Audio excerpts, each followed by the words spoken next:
বলছেন আসসালামু আলাইকুম শেখ। ওয়ালাইকুম আসসালাম রহমতুল্লাহ। আমি বাংলাদেশ থেকে বলছি। আমার একটা প্রশ্ন হলো যে কোরআন খতম করার পর কোরআনের শেষে যে দোয়া আছে সেটা কি পড়তে হবে নাকি অন্য দোয়া পড়তে হবে? খতমে কোরআন, দোয়াই খতমুল কোরআন, কোরআন খতমের দোয়া কোনো হাদিসে নেই। কোনো হাদিসে কোরআন খতমের পরে দোয়া নেই। এমনকি কোরআন খতমের পরেই যে প্রচলিত তরিকায় মেসরি তরিকার তকলিদ করে বাঙালি জাতি, ভারতীয় জাতিরা সাদাকাল্লাহুল আজিম বলে, তারও কোনো দলিল নেই। জি, সেটিও বিদআত। জি।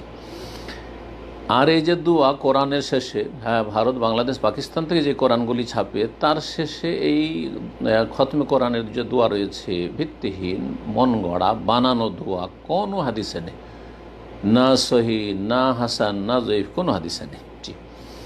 আনাস রাদিয়াল্লাহু তাআলা আনহু নিজে যখন কোরআন খতম করতেন, ছেলে মেয়েদেরকে জমা করে দোয়া করতেন, এই মর্মে একটি রিওয়ায়াত রয়েছে। কেউ কেউ বলেছেন সেটা আছে। তো ব্যক্তি পর্যায়ে আপনি নেক আমলের পরে দোয়া কবুল হয়, সুতরাং যদি আপনি করেন ঠিক আছে। কিন্তু আপনি সম্মিলিত মোনাজাত করবেন আর মনে করেন বা অথবা বিশেষ কোনো দোয়া পড়বেন, খতমে কোরআনের দোয়া, এটার প্রমাণ সালাফদের থেকে নেই। কেউ কেউ দাবি করেছেন যে শাইখুল ইসলাম ইবনে তাইমিয়া রহমতুল্লাহ আলাইহি খতমে কোরআনের দোয়া পড়েছেন। শাইখুল হোসেন রহমতুল্লাহ এর খণ্ডন করেছেন আর বলেছেন যে এটা সহি নয়। ইবনে তাইমিয়া রাহিমাহুল্লাহ থেকে খতমে কোরআনের দোয়া প্রমাণিত নয়। ইমাম আহমদ রাহিমাহুল্লাহ থেকে তার মত শুধু বর্ণনা করা হয়েছে, কিন্তু তার পিছনে কোনো দলিল নেই। সুতরাং খতমে কোরআনের দোয়া পড়া সুন্নত নয়। তবে যে কোনো নেক আমলের পরে দোয়া কবুল হয়।